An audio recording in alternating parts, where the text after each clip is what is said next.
Shalom, salam damai sejahtera dalam kasih Yesus Kristus. Senang bisa bertemu dengan saudara-saudari sekalian, para pemirsa yang budiman, yang luar biasa, yang dikasihi oleh Tuhan Yesus. Pada tahun 2019, saya mendapatkan tawaran bekerja di negara Thailand dengan tawaran gaji yang cukup besar.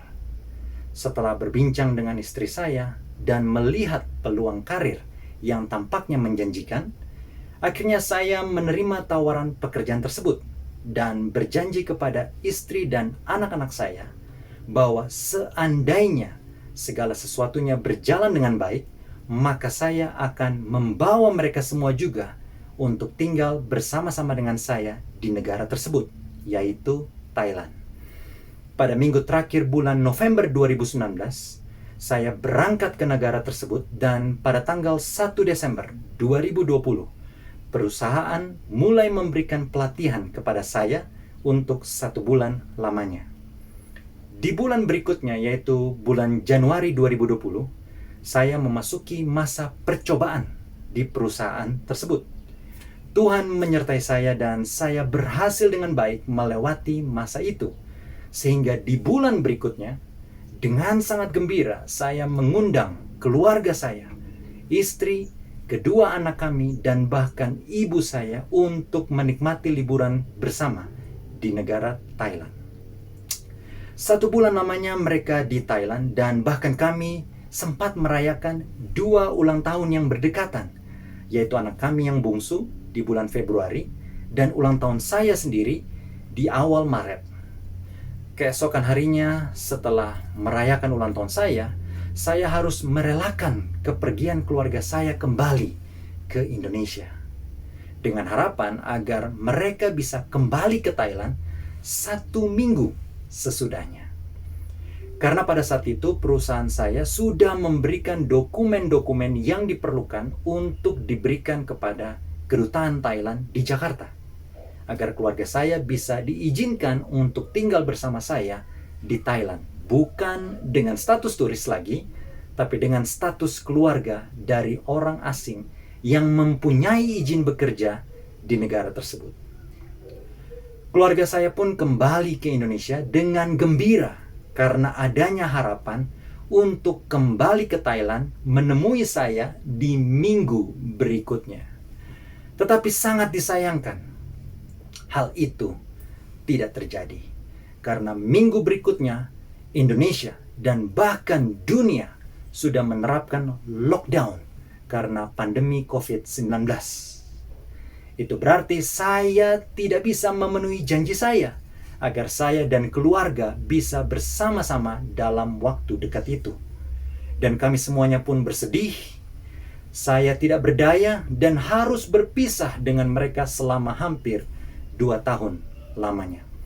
Saudara-saudariku, manusia bisa lupa akan janjinya, atau mungkin seperti saya, mau menggenapi janji, tapi apa daya, tidak bisa memenuhi janji. Tapi tidak demikian dengan Tuhan kita. Ada tertulis, Tuhan bukanlah manusia sehingga ia berdusta, bukan anak manusia sehingga ia menyesal. Masakan ia berfirman dan tidak melakukannya, atau berbicara dan tidak menepatinya? Saudara-saudari, bila Tuhan telah berjanji, maka ia akan menggenapinya.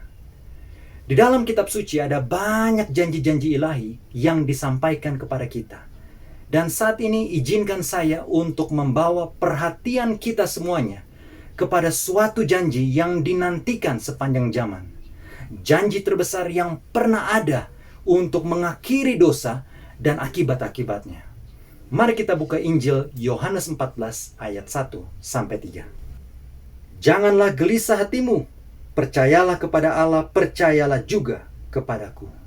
Di rumah Bapakku banyak tempat tinggal. Jika tidak demikian, tentu aku mengatakannya kepadamu. Sebab aku pergi ke situ untuk menyediakan tempat bagimu. Dan apabila aku telah pergi ke situ dan telah menyediakan tempat bagimu, aku akan datang kembali dan membawa kamu ke tempatku, supaya di tempat di mana aku berada, kamu pun berada. Perhatikan janji Tuhan Yesus tersebut bahwa Dia akan datang kembali untuk menjemput semua orang yang percaya kepadanya. Dan sekarang sudah hampir 2000 tahun terlewati. Dan nampaknya Tuhan Yesus belum datang juga. Apakah Dia lupa akan janjinya? Sekali-kali tidak.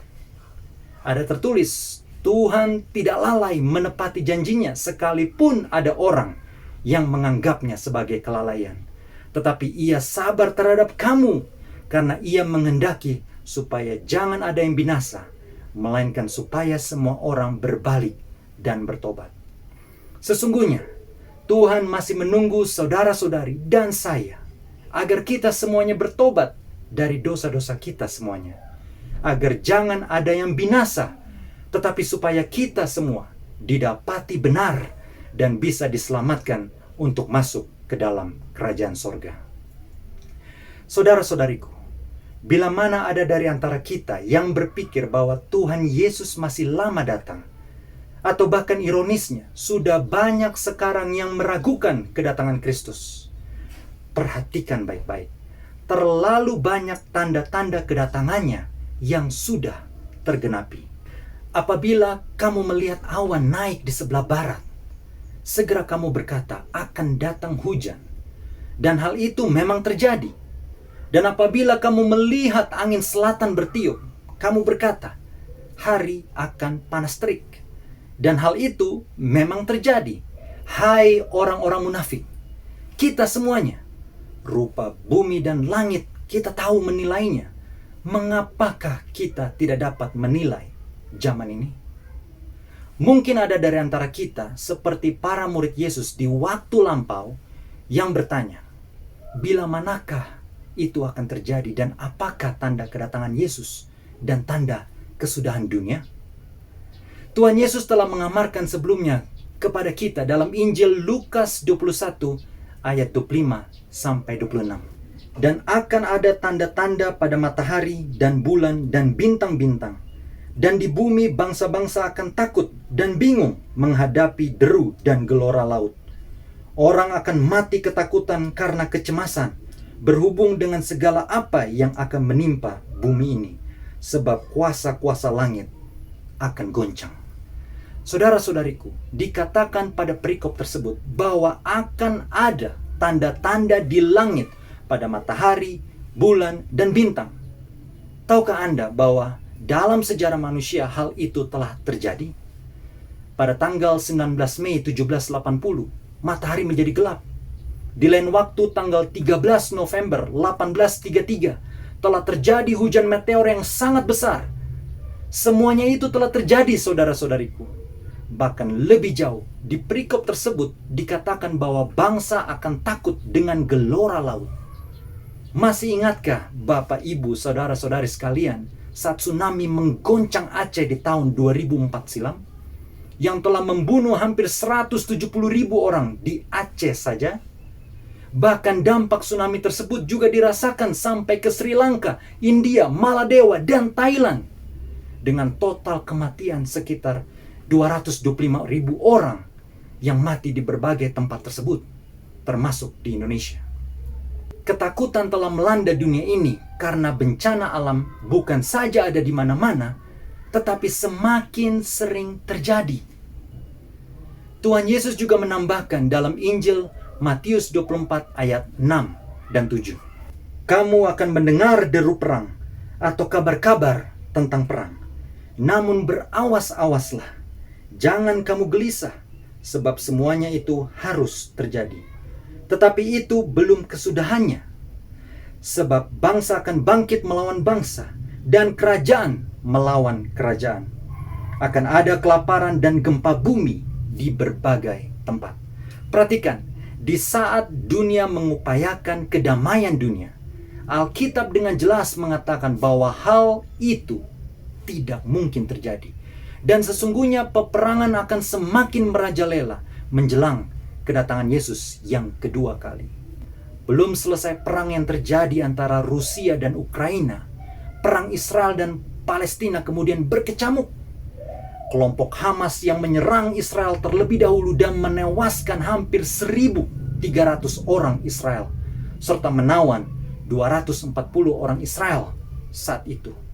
Kemudian dibalas dengan serangan Israel yang bertubi-tubi kepada kota Gaza yang dikenal sebagai markasnya para militan Hamas.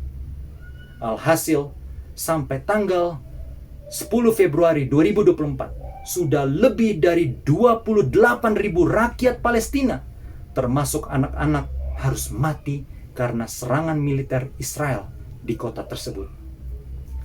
Saudara-saudariku, melihat peperangan yang terasa tidak adil ini, di mana anak-anak dan bahkan bayi harus merasakan dampaknya, tidakkah kita semua merindukan surga yang tidak ada kematian tersebut? Belum lagi kelaparan di berbagai tempat. Tahukah Anda bahwa ada 25.000 orang mati tiap harinya oleh karena kelaparan dan berbagai penyakit yang berhubungan dengan kelaparan tersebut? Itu berarti setiap 10 detik ada satu orang yang mati kelaparan di dunia ini.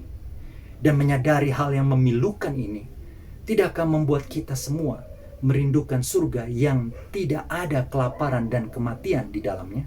Nah, di ayat yang sudah kita bahas sebelumnya, yaitu di Matius 24 ayat 7, dikatakan, akan ada kelaparan dan gempa bumi di berbagai tempat.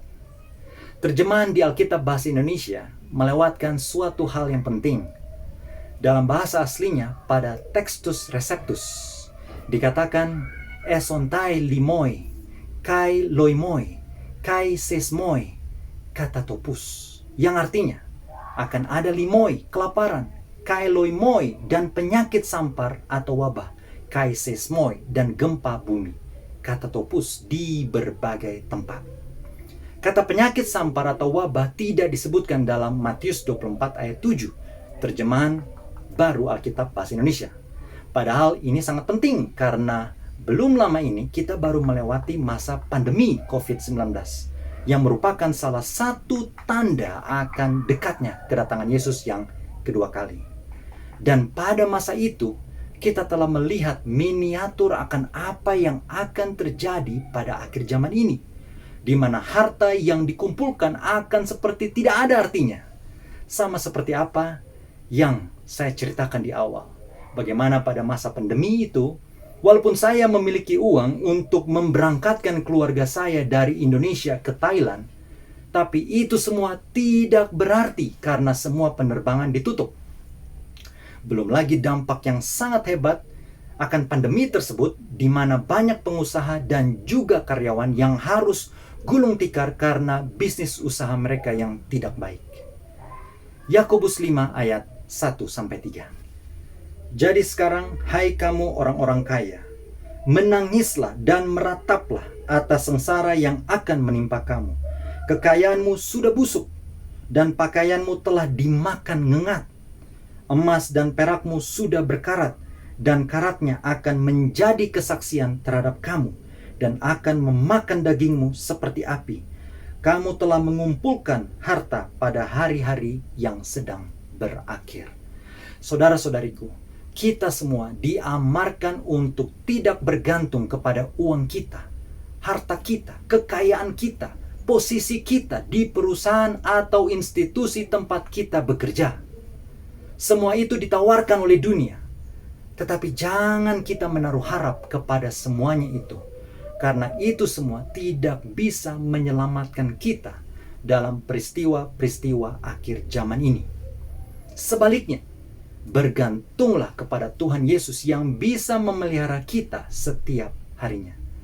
Bukankah Tuhan berkata, carilah dahulu kerajaan Allah dan kebenarannya, maka semuanya itu akan ditambahkan kepadamu? Saudara-saudari dan saya, kita boleh bekerja untuk mencari nafkah. Tetapi jangan pernah lupakan Tuhan. Jangan khawatir akan hari esok. Jangan fokus kumpulkan harta di dunia, tetapi kumpulkanlah harta di sorga. Karena harta di bumi ini tidak akan pernah menyelamatkan diri kita pada krisis akhir dunia ini. Perhatikan, ekonomi dunia akan runtuh. Uang kita tidak akan ada artinya. Itu sudah dinubuatkan dalam Alkitab. Jadi janganlah kita sibuk mengumpulkan harta di bumi ini. Sebaliknya, mari kita kumpulkan harta kita di sorga dengan sedekah dan membantu orang lain dan dalam pekerjaan Tuhan. Tetapi kemudian, mungkin ada dari antara kita yang berkata, izinkan aku menikmati hari ini, dan pada waktunya nanti aku akan bertobat dan mencari Tuhan. Saudaraku, jangan pernah tunda waktu bertobat, karena saudara-saudari dan saya tidak tahu kapan kita akan diistirahatkan. Mungkin besok tidak akan pernah datang kepada kita, dan atau mungkin besok tetap ada bagi kita, tetapi kita sudah menjadi manusia yang berbeda. Camkan hal berikut. 2 Timotius 3 ayat 1-5. Ketahuilah bahwa pada hari-hari terakhir akan datang masa yang sukar. Manusia akan mencintai dirinya sendiri dan menjadi hamba uang. Mereka akan membual dan menyombongkan diri. Mereka akan menjadi pemfitnah. Mereka akan berontak terhadap orang tua dan tidak tahu berterima kasih. Tidak mempedulikan agama. Tidak tahu mengasihi, tidak mau berdamai, suka menjelekkan orang, tidak dapat mengekang diri, garang, tidak suka yang baik, suka mengkhianat, tidak berpikir panjang, berlagak tahu, lebih menuruti hawa nafsu daripada menuruti Allah. Secara lahiriah, mereka menjalankan ibadah mereka. Mereka pergi ke gereja, mereka mengaku beragama, tetapi pada hakikatnya, mereka memungkiri kekuatannya. Jauhilah mereka itu. Kita sudah diamarkan bahwa manusia akhir zaman akan memiliki karakter yang buruk. Dan bila mana saudara-saudari dan saya tidak berubah saat ini, maka cepat atau lambat Roh Kudus akan meninggalkan kita. Dan suara hati nurani itu akan semakin terdengar perlahan. Dan nantinya, dunia akan lebih memikat kita dan kita akan semakin jauh di dalam dosa. Dan kita akan menggenapi perikop yang baru saja kita baca tentang karakter-karakter jahat manusia di akhir zaman. Saudara-saudariku yang kekasih dalam Tuhan, jangan pernah tunggu kesempatan untuk bertobat. Karena orang jahat dan penipu akan bertambah jahat. Mereka menyesatkan dan disesatkan. Sekarang ini banyak orang di luar sana yang kehilangan kepercayaannya kepada Tuhan Yesus dan janji akan kedatangannya itu. Sudah banyak gereja yang hanya diisi oleh orang lanjut usia dan anak-anak kecil saja. Dan tidak sedikit gereja yang ditutup setiap tahunnya. Tahukah Anda, negara Amerika Serikat yang terkenal sebagai negara Kristen dengan moto mereka, "In God we trust." Kepada Tuhan kami percaya. Tetapi pada saat ini mereka mengalami krisis iman. Setiap tahunnya ada ribuan gereja yang ditutup. Pada masa sebelum pandemi saja, yaitu tahun 2019, ada 4.500 gereja Protestan yang tutup dibandingkan dengan 3.000 gereja yang baru dibuka pada tahun tersebut. Artinya lebih banyak gereja yang ditutup daripada yang dibuka. Ini sangat mencengangkan, saudara-saudariku. Sepertinya moto "In God we trust" sudah tidak bisa merepresentasikan warga Amerika Serikat. Belum lagi gerakan LGBTQ yang menjamur di mana-mana, persis seperti zaman Sodom dan Gomora. Hal itu sudah dinubuatkan, saudara-saudariku. Tidak ada yang kebetulan terjadi di dunia ini. Alkitab dengan jelas sudah menubuatkan bahwa sama seperti Sodom dan Gomora dan kota-kota sekitarnya yang dengan cara yang sama melakukan percabulan dan mengejar kepuasan-kepuasan yang tak wajar, telah menanggung siksaan api kekal sebagai peringatan kepada semua orang. Kota Sodom dan Gomora telah dihukum, dibakar habis oleh Tuhan untuk menjadi peringatan bagi kita semua di zaman ini. Hanya saja, banyak orang memilih untuk menutup mata dan tidak mau tahu tentang apa yang sudah terjadi. Dan sebaliknya, dengan terang-terangan mereka menghina Tuhan dan menolak untuk mempercayai keberadaannya itu. Itulah sebabnya sekarang ateisme sudah berkembang, telah menjadi salah satu kepercayaan besar di dunia ini. Tetapi jangan heran akan kenyataan ini, karena itu pun sudah dinubuatkan dalam Alkitab. 2 Petrus 3 ayat 3 dan 4. Yang terutama harus kamu ketahui ialah bahwa pada hari-hari zaman akhir akan tampil pengejek-pengejek dengan ejekan-ejekannya, yaitu orang-orang yang hidup menuruti hawa nafsunya. Kata mereka, di manakah janji tentang kedatangannya itu? Sebab sejak bapa-bapa leluhur kita meninggal, segala sesuatu tetap seperti semula pada waktu dunia diciptakan. Mereka menghina Tuhan karena mereka sudah tidak percaya lagi akan janji kedatangannya. Itulah sebabnya mereka semakin larut di dalam dosa, karena mereka berpikir bahwa dosa mereka tidak akan dihukum. Kebejatan moral sudah merajalela di mana-mana, sehingga orang-orang percaya pun akan semakin terdesak, dan bahkan tidak sedikit yang akan dianiaya oleh orang-orang jahat tersebut. Melihat keadaan seperti ini, tidakkah kita semakin merindukan surga di mana tidak ada kejahatan yang bisa didapati di dalamnya? Saudara-saudari yang kekasih di dalam Kristus, melihat tanda-tanda bencana alam, wabah pandemik yang baru kita lewati, peperangan di mana-mana, kondisi ekonomi dan politik yang tidak menentu, orang jahat semakin banyak dan kejahatan di mana-mana, tidakkah kita menyadari bahwa semua ini sudah dinubuatkan akan terjadi menjelang kedatangan Tuhan Yesus? Sebab sedikit, bahkan sangat sedikit waktu lagi, dan Ia yang akan datang sudah akan ada tanpa menangguhkan kedatangannya. Saudara-saudariku, Tuhan Yesus akan datang segera. Tanda-tanda kedatangannya jelas sekali. Dia sudah di depan pintu. Dan bila mana Ia datang, semua mata akan memandangnya. Dan sama seperti kilat memancar dari sebelah timur dan melontarkan cahayanya sampai ke barat, demikian pula lah kedatangan Anak Manusia. Yesus tidak datang hanya untuk segelintir orang atau di suatu tempat tertentu saja. Jangan terkecoh dengan berita-berita yang mengatakan bahwa Yesus datang di Rusia, di Amerika, di Israel, atau bahkan di mana saja. Tuhan Yesus tidak akan datang sebagai manusia biasa lagi, yang akan terbatas oleh ruang dan waktu. Dia akan datang sebagai Hakim yang agung, Al-Hakam, yang akan memberikan keadilan bagi seluruh umat manusia. Dan pada waktu itu akan tampak tanda Anak Manusia di langit. Dan semua bangsa di bumi akan meratap, dan mereka akan melihat Anak Manusia itu datang di atas awan-awan di langit, dengan segala kekuasaannya dan kemuliaannya. Jadi saudaraku, saat Yesus datang nanti, semua manusia di muka bumi ini akan mengetahuinya. Tidak heran Rasul Paulus mengatakan dalam 1 Tesalonika 4 ayat 16 sampai 18. Mari kita buka bersama.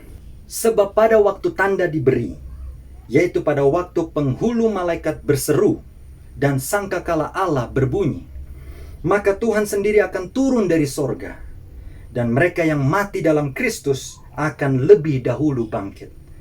Sesudah itu kita yang hidup, yang masih tinggal, akan diangkat bersama-sama dengan mereka dalam awan menyongsong Tuhan di angkasa. Demikianlah kita akan selama-lamanya bersama-sama dengan Tuhan. Karena itu, hiburkanlah seorang akan yang lain dengan perkataan-perkataan ini. Perhatikan, pada saat Yesus datang, Dia akan datang dalam awan-awan. Yang hidup benar akan menyambut kedatangannya itu, dan yang sudah mati sebelumnya dalam kebenaran akan dibangkitkan, dan bersama-sama mereka yang hidup saat kedatangan Yesus, mereka semua akan diangkat untuk bertemu Tuhan Yesus di angkasa. Dan bersama-sama kita semua masuk ke dalam kerajaan sorga. Bukankah hal ini yang kita semua nantikan, saudara-saudariku? Oleh sebab itu, mari kita berpaling kepada Tuhan Yesus, supaya pada hari kedatangannya, kita semua akan menyambutnya. Tidak seperti orang jahat yang takut menghadapinya oleh karena kejahatan yang diperbuatnya selama mereka hidup. Mereka akan berkata kepada gunung-gunung dan kepada batu-batu karang itu, "Runtuhlah menimpa kami, dan sembunyikanlah kami terhadap Dia yang duduk di atas tahta dan terhadap murka Anak Domba itu. Sebab sudah tiba hari besar murkanya, dan siapakah yang dapat bertahan?" Sebuah cerita nyata yang terjadi pada Perang Dunia Kedua, di mana tentara Amerika Serikat dipaksa untuk menarik diri dari Filipina. Dan sangat disayangkan, ada beberapa tentara Amerika yang tertinggal dan menjadi tawanan Jepang. Mereka menyebut diri mereka sendiri hantu, karena mereka merasa seperti jiwa yang tidak terlihat atau yang sudah dilupakan oleh bangsa mereka sendiri. Mereka dipaksa untuk berjalan lebih dari 70 mil dalam perjalanan yang dikenal dengan nama Bataan Death March. Dan barang siapa di antara mereka yang lambat atau lemah akan segera ditusuk mati dengan bayonet oleh para tentara Jepang tersebut. Atau mati karena penyakit disentri atau karena kekurangan air. Mereka yang pada akhirnya berhasil melewati perjalanan tersebut menghabiskan 3 tahun berikutnya di kamp tawanan perang yang terasa seperti neraka karena perlakuan mengerikan yang mereka dapatkan di sana. Kemudian pada awal tahun 1945, ada 513 orang yang hidup di penjara tersebut, yaitu penjara Cabanatuan. Tetapi mereka sudah mengubur harapan mereka untuk bertahan hidup. Mengapa? Karena mereka mendengar berita mengerikan bahwa sementara tentara Amerika sedang bergerak maju ke tempat di mana mereka berada, semua tawanan yang ada di situ akan dieksekusi mati terlebih dahulu oleh Jepang sebelum mereka meninggalkan tempat tersebut. Mereka ketakutan dan tak berdaya. Tidak ada lagi harapan bagi mereka selain mati di tangan tentara Jepang yang siap untuk mengeksekusi mereka. Tetapi Tuhan punya rencana lain. Dalam suatu penyelamatan besar yang tercatat dalam sejarah, 120 tentara Amerika dibantu 200 gerilyawan Filipina berhasil mengepung dan mengalahkan 8.000 tentara Jepang untuk menyelamatkan para tawanan tersebut. Alvy Robbins adalah salah satu dari tim penyelamat tersebut. Dia menggambarkan bagaimana dia menemukan seorang tahanan di sudut yang gelap di baraknya, lalu bergumam dengan suara yang hampir tak terdengar sambil gemetar dan air mata berlinang di wajahnya. "Aku pikir kami sudah dilupakan," kata tahanan itu. Lalu Robbins menjawabnya, "Tidak, kalian tidak kami lupakan. Kalian semua adalah pahlawan dan kami datang untuk kalian." Saudara-saudariku, seringkali dalam hidup ini kita mulai meninggalkan harapan. Kita merasa bahwa Tuhan sudah melupakan kita, meninggalkan kita untuk pengalaman gelap dan menyakitkan di dunia yang jahat dan tidak adil ini. Kita mau hidup benar dan baik, tetapi dunia mencemooh kita, menolak kita, dan bahkan menganiaya kita. Dan kita berkata, "Berapa lama lagi ya Tuhan? Berapa lama lagi Engkau biarkan kami seperti ini? Mengapa Engkau melupakan kami?" Tetapi salib Kristus mengingatkan kita, "Tidak, Engkau tidak kulupakan." Dan kebangkitannya bahkan memberi kita jaminan bahwa suatu hari nanti kita akan melihat Dia datang kembali untuk membebaskan kita dari penderitaan kehidupan ini. Dan saat Dia kembali, kita juga akan mendengar Dia berkata, "Aku datang untukmu." Ya saudara-saudariku, Yesus akan datang segera. dan Dia akan menjemput kita. Pertanyaannya, apakah kita siap bila mana Dia datang? Yesus berkata, "Sesungguhnya aku datang segera. Aku membawa upahku untuk membalaskan kepada setiap orang menurut perbuatannya." Apakah kita akan didapati jahat pada saat Dia datang, sehingga kita tidak akan tahan akan kemuliaannya pada saat kedatangannya? Atau kita akan didapati benar, sehingga bila mana Yesus datang, kita akan menyambut Dia dengan sukacita yang besar, karena Dia, Tuhan Yesus, sudah datang untuk kita. Saya mengundang Bapak, Ibu, saudara-saudari kita semuanya, mari kita bersiap untuk kedatangan Tuhan Yesus yang tidak lama lagi. Bila mana ada yang masih hidup dalam dosa, segera bertobat sebelum penyesalan tidak ada gunanya lagi. Bila mana ada yang mulai lemah iman, kuatkan hatimu. Jangan lagi kita hidup suam kuku. Selalu tanyakan pada diri kita masing-masing, bila Yesus datang pada hari ini, apakah aku didapati benar? Mari kita perbaharui komitmen kita untuk hidup bagi Tuhan, sehingga besarlah harapan saya agar tidak ada dari antara kita yang binasa, melainkan kita semuanya bisa masuk ke dalam kerajaan sorga. Inilah doa dan harapan kita semuanya. Amin. Tuhan memberkati.